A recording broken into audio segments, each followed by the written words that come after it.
বারবারই বলতেছি, দুনিয়ার মধ্যে কাজকর্ম করতে কোনো বাধা নাই, কাজকর্ম করতে এরকম ভাবে কোনো নিষেধ নাই, কাজকর্ম করতে কোনো লজ্জাবোধ নাই। কারণ কাজকর্ম নবী রাসূলরাও করছেন। কি করছেন? নবী রাসূলরাও করছেন।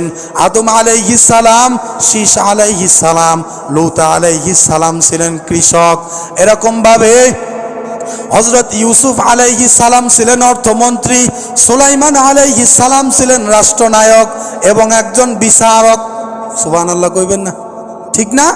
সুলাইমান আলাইহিস সালাম ছিলেন রাষ্ট্রপতি, এরকম ভাবে আরো ছিলেন বিচারক। ঈসা আলাইহিস সালাম ছিলেন একজন চিকিৎসক। মুসা আলাইহিস সালাম আমাদের পয়গম্বর মুহাম্মদুর রাসূলুল্লাহ সাল্লাল্লাহু আলাইহি ওয়া আলিহি ওয়াসাল্লাম, এই দুইজন নবী পয়গম্বর ছিলেন এরকম ভাবে ব্যবসায়ী এবং মেষ বকরি ছাগল চরানোর রাখা। তাহলে নবী রাসূলরাও কি করছেন? কাজ করে খাইছেন। এবং গত জুমায় বলেছিলাম যে শ্রমিকদের কর্তব্য হলো মালিকদেরকে না ঠকানো, ঠিক না? শ্রমিকদের কর্তব্য কি? মালিকদেরকে না ঠকানো। এবং মালিকদের কর্তব্য হলো শ্রমিকদের পূর্ণ মজুরি আদায় করা। বলেন সুবহানাল্লাহ।